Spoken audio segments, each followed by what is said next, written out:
Welcome to another episode of The American Dream. And let me tell you, this is the last episode of The American Dream. Well, at least the current version. We have reformatted the show. We are going a whole new direction, faster pace, new format, really exciting, out on the street. This is the last time you're going to see me wearing this suit, to be honest with you.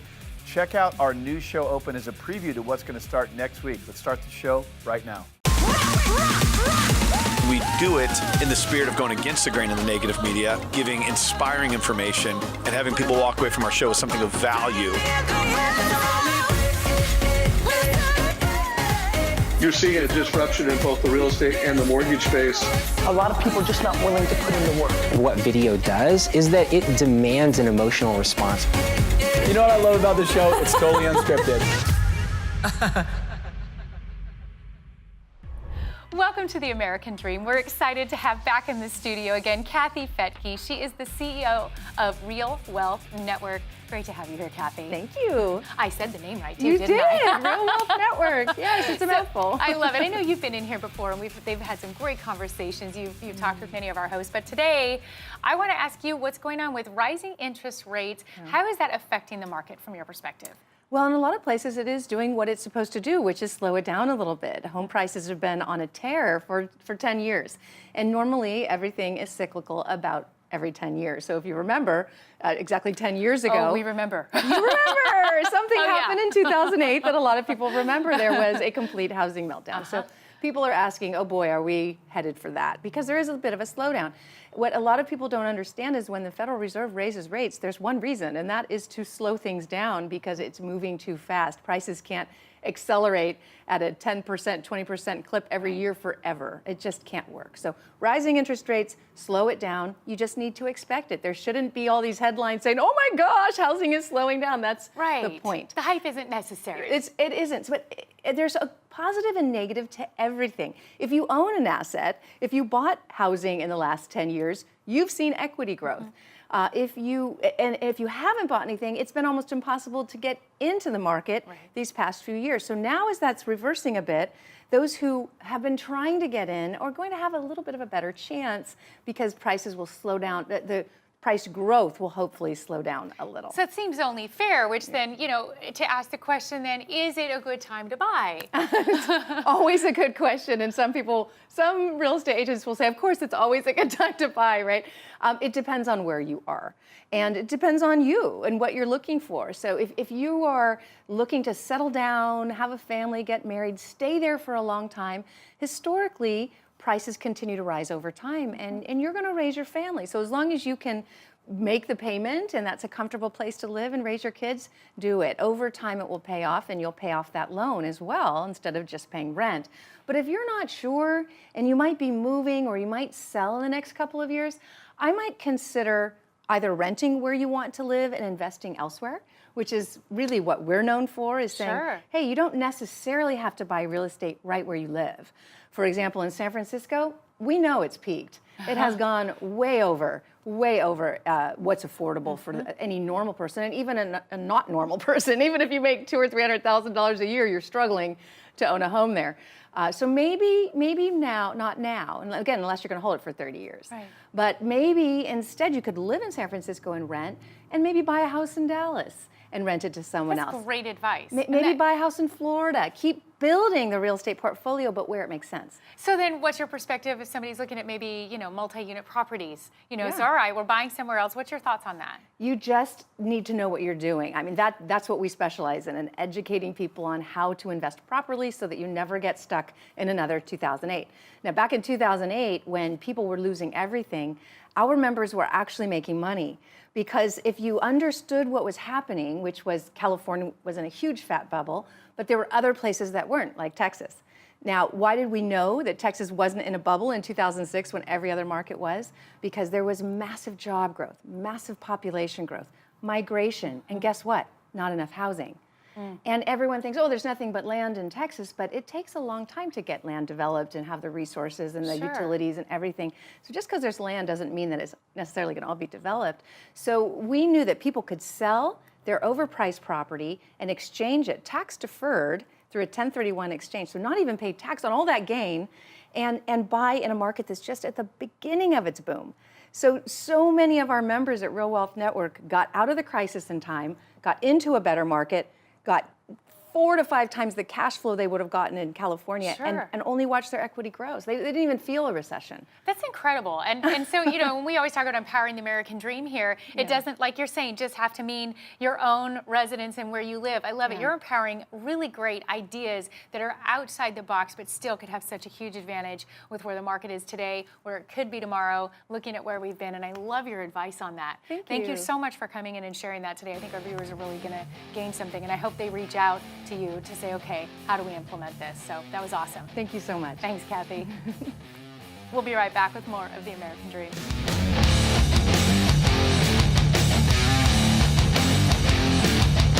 Well, here's an exciting announcement for you. The American Dream has been a national show for a few years now, but we are reformatting everything. We're trying to keep up with the times, fast pace, run and gun, a lot of stuff happening in digital and social as well. We are going to trailblaze some new content and new distribution so you can catch it every week on the show, but also online.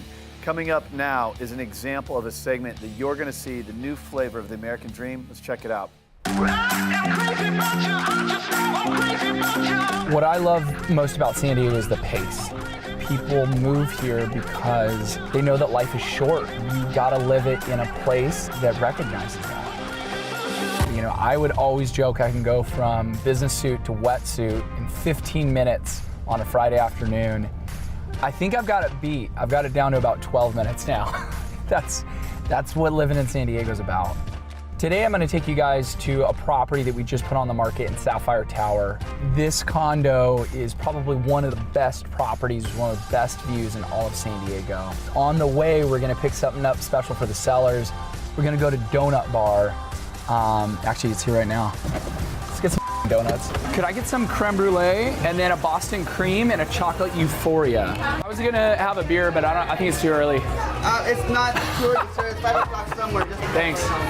When you're in downtown San Diego, you might walk right by it and think it's nothing, but the Donut Bar has been on USA Today, it's been on the Thrillist, it's been on TripAdvisor. This is probably one of the hottest donut bars in America, and we got it in our backyard.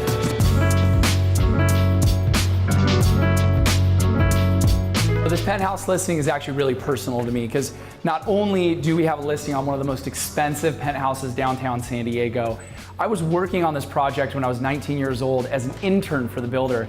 So to come around 16 years later and have a listing of this caliber is something that really means a lot to us. It's 3 bedrooms, 2 bathrooms, 3,000 square feet, but you're not just buying it because of the stats, you're buying it because of the materials, you're buying it because of the Sub-Zero commercial wine fridge, the Miele, the Wolf. All these materials are absolute top of the line, and for an affluent penthouse buyer, they're the units, materials that you would really want. The reason I would buy this property is this room right here. One of my favorite rooms in the penthouse is the master bedroom. It's got floor-to-ceiling, wall-to-wall windows. It overlooks over $2 trillion in downtown penthouse living. You can see out of this window to Mexico. You can see Coronado Islands in the San Diego Bay. I like to joke that this is a 50 Shades of Grey style penthouse. And I like to think that Christian Grey himself would love this one feature that he has right here. And this is a hidden staircase, in case you have guests that need to leave and hurry. The reality is for $3 million, you could buy a lot of house, right? But you can't replicate this view. That beach across the street, that's a white sand beach I surfed out this morning. For a local San Diegan, you're looking at basically the best of our city all in one shot. So as great as the inside of this property is, you realize that it takes all of it to make it one of the best properties in San Diego. All right, and cut. Good job, guys. We're done? We're done. You want a donut? Yes.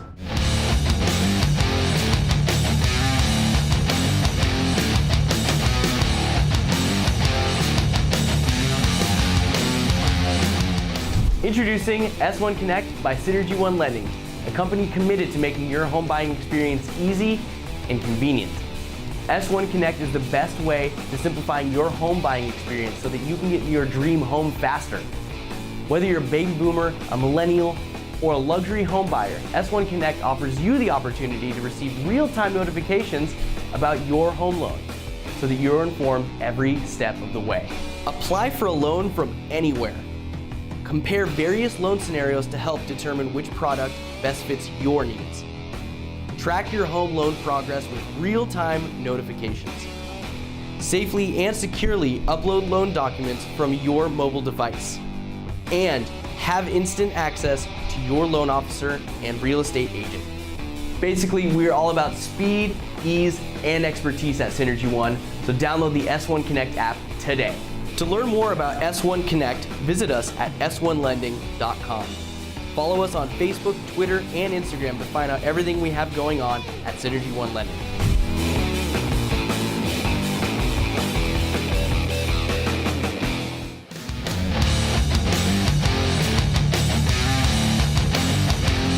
The American Dream and I have been invited by San Diego's premier luxury realtor, a friend of our show, the Seth O'Byrne. And we're giving LA's leader in luxury real estate, Ben Bacal, a helicopter tour of what San Diego has to offer in the luxury real estate market from the sky. Buckle up.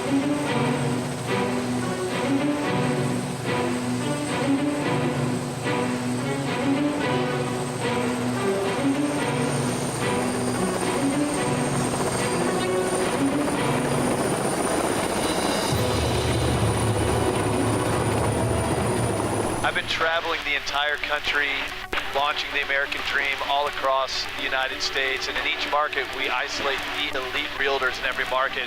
Today we did something fun. We brought Ben Bacal, who is the #1 agent for luxury up in LA. So glad to be here. Yeah, this is pretty cool. He has a $250 million listing right now, amongst many other. Great portfolio. And we got Seth O'Byrne, who you see on the show all the time, who is our expert out of San Diego. Of course, on his phone.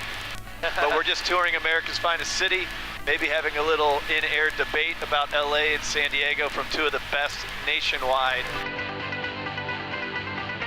When you approach a luxury home and you're taking it to market, what are some of the strategies to help move that house? I spend anywhere between $5,000 to $10,000 a month on those luxury listings because everyone's on their phone. Yep. I want those listings, viral on your phone. So that's what I implement. And of course, for the super high-end properties, we'll have a PR company come in and strategize and build stories around the property and try to get free editorials as much as we can. Is there, obviously there's a lot of thought that goes into it, but it's not for sure what that property is going to sell for when you list it for 20, 30, 40 million, right? I mean, there's some guesswork there. No, when you're in that 20 to 30 million dollar mark, you're actually, that they're going to sell for pretty close to that. It's when you're pushing in that 40 to 250 stratosphere. Yeah. Then it's a bit different game, but. The price per square foot has been, we're really price per square foot driven in Los Angeles. We're lucky because we have the comps to back it up. So you can say like a house down the street sold for $3,000 a foot or $2,500 a foot. Museum quality stuff is selling for about $2,500 a foot.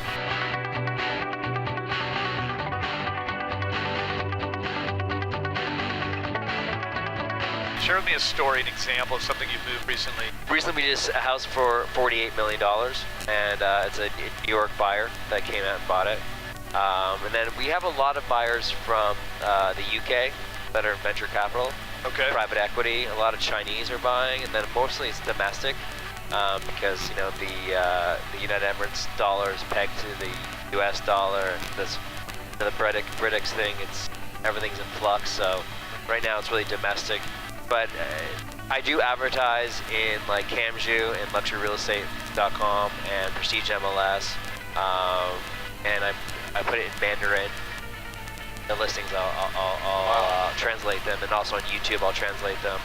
But essentially they're coming out here and they're hiring me, looking for their home of their dreams, and like the big listings, spending like $10,000 a month, pushing them so they're where their screens, your house is going to be, right? Yeah, so really, even though in some ways, obviously, luxury real estate has been known for being cutthroat, kind of to the opposite, you have to be collaborative with the other partners out there, right? Yeah, you really have to, exactly. You got to be collaborative with your fellow associates, and you got to maintain that relationship. Getting exclusive listings, they're great, but often they trade hands really quickly. You get a 6-month listing, and it doesn't trade, and then you pass it off to the next guy, and then boom, it could sell, which is okay. It's just the name of the game, right?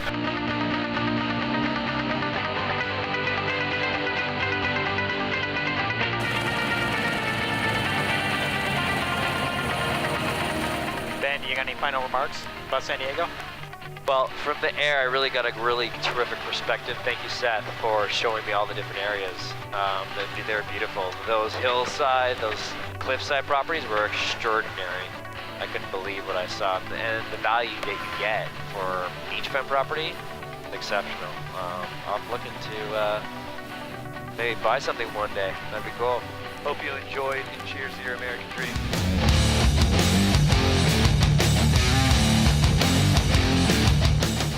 My next guest is Amir Cackovic. He is a broker with Prestige Realty Advisors. Amir, great to see you again. Thanks for having me again. So Amir, I know that you're a real estate broker, you're a licensed contractor, and you're actually even an architectural designer that's won some awards. How does your vast experience help your clients? And do you think that it's important for realtors to have a plethora of experiences in different trades that they're versed in? I always compare this with construction. So let's say you have to do the remodel in your house and addition in your house. It would be much more valuable for you if you hire a contractor who knows multiple trades instead of actually hiring plumber, electrician, framer. So typically it's less headache for you and will be cheaper. Most people think that all real estate agents are the same. They would be saying like all doctors are the same. Although the doctors got the same amount of years to school, they are not the same. There are some top doctors, they're getting patients all over the world. People are flying half of the globe to be treated by them. On the other hand, you have doctors, they're actually struggling getting enough patients in their own hometown. So the same with the real estate agents. So not everybody is the same, not all the doctors are the same. Many of my buyers were very appreciative when I was able to point a few things like, you have to know when a structural damage in the house is before actually putting the house, offer in the house. The same with the potential code violations, etc. And on the other hand, with the sellers, they're very thankful when I give them advice, very inexpensive how to upgrade a few things, how you can actually update the house in order to get more money for your house, more net. So I think it's very, very important for the agents, the same like a contractor or doctors, to know multiple trades, then you can be more service for the clients. So when speaking of advice that you have for your clients, what upgrades do you recommend to your sellers that are looking to get really top dollar for their home? Because who doesn't want top dollar? Exactly. That's multiple, everything, multiple things could be upgraded, but specifically 3 things which are bringing the biggest ROI, what buyers looking at are the kitchen, bathrooms, and outdoor space. Outdoor space meaning front yard and backyard. Front yard for the curb appeal, backyard for where people spend time and outdoors. So most people looking for the kitchen first, regardless if they cook or not cook. Everybody wants to have a nice kitchen. Second one would be bathrooms and outdoor space as a third one. So if you as a seller have a budget to and wanted to upgrade some things, don't waste your time with putting new crown moldings or whatever. So spend money on the highest ROI, which is kitchen, bathroom, outdoors. But on the other hand, there's a few things where you can fairly inexpensively upgrade, so like painting specific walls, etc. So that's a saying what goes that paint in the bucket costs $30, on the wall is $3,000. So you can very easily upgrade your house and get more money in your pocket. That's a good saying. I've never heard that. $30 and you get $3,000. Well, that's quite a profit that I don't think anyone would turn away from. And I think that people... All Jenny's saying. Yeah. I think that people just want to walk into a space and feel like it's fresh and clean and that they don't have to potentially do too much work if they're not looking for a fixer. Would you recommend home staging to your clients? If you asked me this question before, I would say no. Before, actually, I really didn't. I wasn't a big fan of staging because spending multiple thousands of dollars in the house, I would rather spend this money in the marketing, bringing people to the house. Because you can have a beautiful house, but if nobody sees the house, it's a waste of time. Now, with the technology today, starting a couple of years ago, I would recommend, especially with the virtual reality and 3D models. So only in that case makes sense. So you would stage a house and do the 3D model and virtual reality of your house, and that way you expose the house not only locally but internationally, and pretty much anywhere on the world people can see the house. In that case, it would make sense to spend money in that staging. Well, and those photos, that video, it just translates so much more to the viewers when the home is staged beautifully. I completely agree with you, Amir, and it's fantastic to have you back on the show. Great to see you. Thanks, Jen. Thank you. And we'll be right back with more of The American Dream.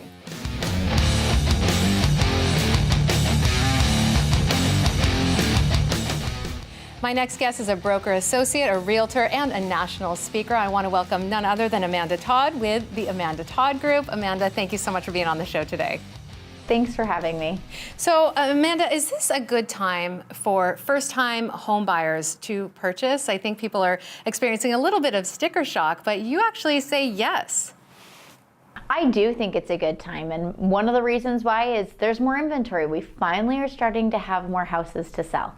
So that gives buyers a lot more options, because when there's low inventory and there's not very many houses to buy, there's a lot more competition. So with more homes on the market, they have more chances and more opportunity.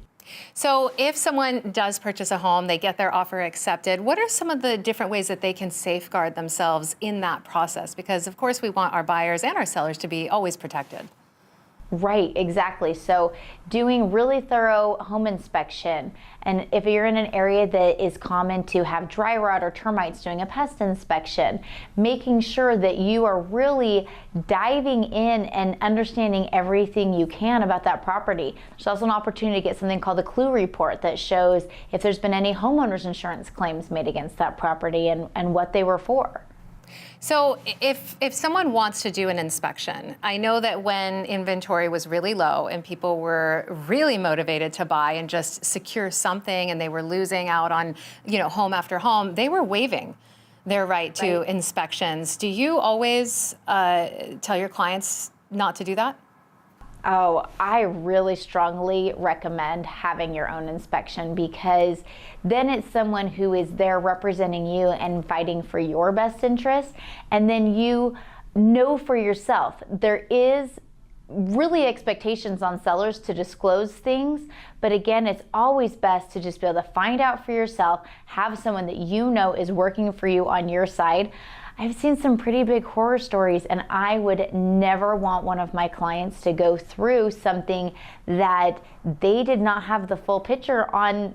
What's usually most people's largest financial investment is their home. And so I would, for my clients, I want to make sure that they know exactly what they're getting into. Sure. Well, there's so much at stake, and we can call them horror stories or we can call them precautionary tales, because this is really what we're doing. We're trying to advise the American people on the way to protect themselves and the way to, secure these financial investments for their future. So what are some of the pitfalls that you are seeing? What are some of the don'ts that you're seeing that we should really be aware of and avoid? Well, a lot of times buyers feel like that they are spending so much money on appraisal, inspections, closing costs, that they'll avoid buying a home warranty. I had some buyers that closed recently that the day after they closed, their pool pump went out on their house. $2,000 repair, on their pool. And if they had had the home warranty in place, it would have been, probably a $70 service call, and that would have been it.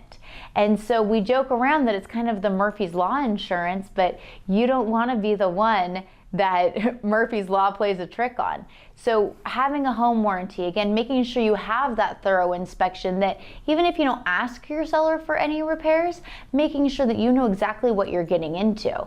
And so really having an agent that negotiates really well on your behalf. It certainly is, and just another way to safeguard yourself, which is really what this segment has been about. Amanda Todd, always fantastic to see you and have you on The American Dream. Thanks for having me. Good to see you. And we'll be right back with more of the show.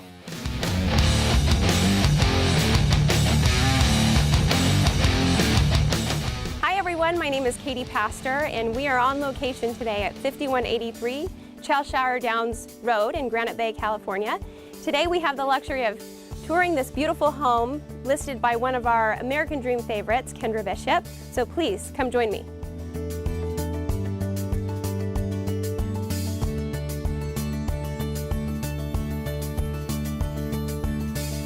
Kendra, thanks so much for coming on the show. It's always great to have you. Thank you for having me. Just a few questions about the property. Sure. First, can you tell us a little bit about the property? Absolutely. This is an amazing, amazing estate in the heart of Granite Bay. It's a single-story residence, about 6,300 square feet on 2.5 gated acres.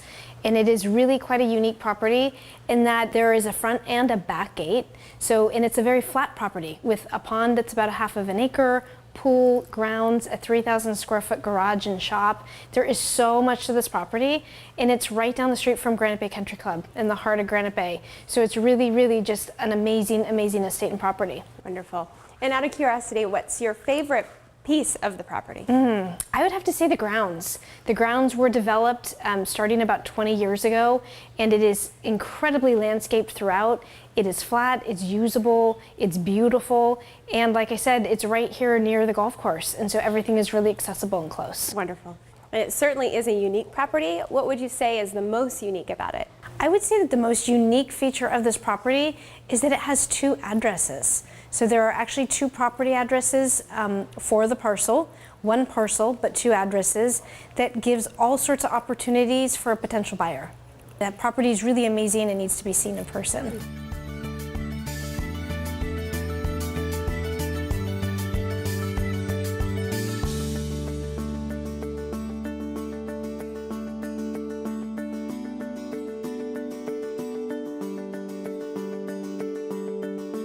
It's always such a special treat to view these beautiful homes, and we want to thank Kendra for the tour. For more information on this home, please contact the Bishop Real Estate Group. Back to you at the studio.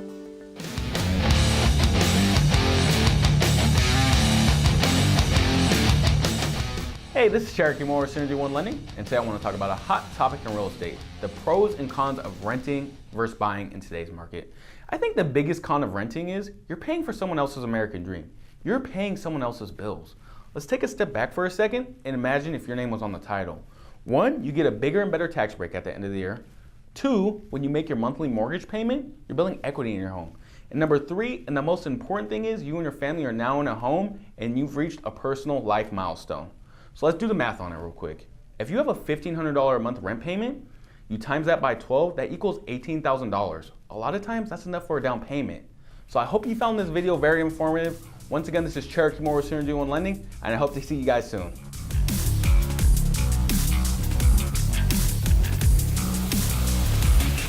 That's all for today's show. Hope you enjoyed it. Starting next week, we got a whole new format and look for you. It's going to be run and gun, fast-paced, really, really exciting stuff. Call it American Dream 2.0. We're launching on Apple, Amazon, and Roku.